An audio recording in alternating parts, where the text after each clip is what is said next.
Now, the latest update now what I want to give you, they say Akwa Okuko Tiwara Aki in Oba, where they kidnap, kill 2 of his security personnel.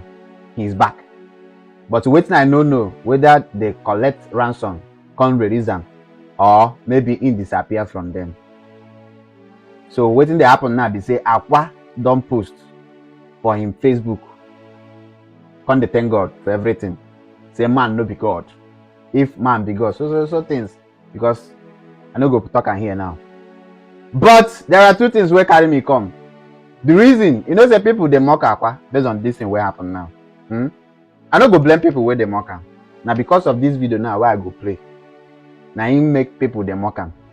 And second thing be say, he get Reverend Father where talk something 2022 last year about it be like say waiting in talk and maybe the vision where you see. Be like say it dey related to something where happen. Now I go play you the video now. Maybe you just watch 2 of them and help me just to analyze things now. So now waiting Akwa talk now, he make people they mock and say why your chance no fit help you, because Akwa talk say if you get money, get chance, get audacious, so that if they point gun at you, you grab the gun from them, beat them. I go, yeah, watch the video. But if I live though, you live though, if you name Loshi, she broke or you, Otido. She broke or you, Otido. This shows a good way. Wait till you get when you look a man and a way you are. Ye, what treva, one bologo, a German kanga. And you believe not Balagan by mile and not a way. Bamba one treva, or even could you have some of the way, Mona Gallo, Mob.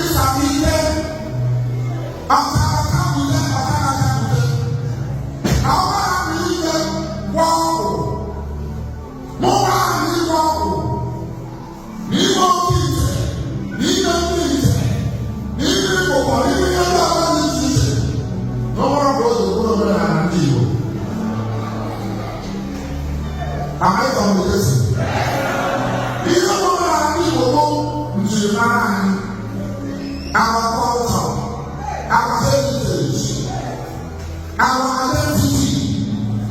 You don't have to pass it. Catholic Muslim, you don't have to do it.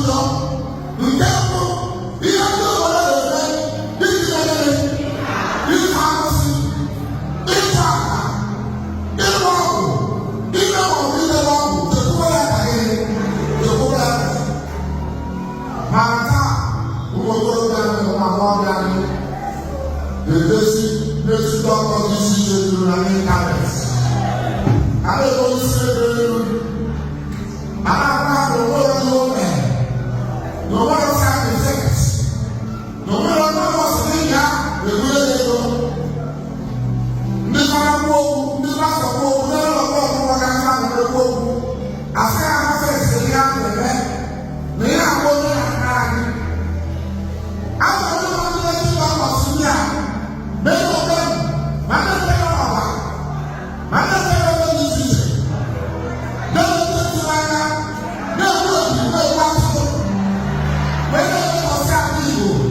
such demonic men as these ones in the times. If you have one knows the African traditional religion, no matter the million in some. If you have an African traditional religion, the man of Christianity there, now is not the rule of the law, there is no difference. And one of the can brag it. You know the very easy man. Or when they do not recognize you. They don't know what I'm wrong. People who are saying I'm going to leave. Beware of those people that will promise you money. Yes, you might die in the family. And the dollar company is not going to see my nothing I know. Never you say that. Never you say that judgment is coming. Judgment is coming. And this judgment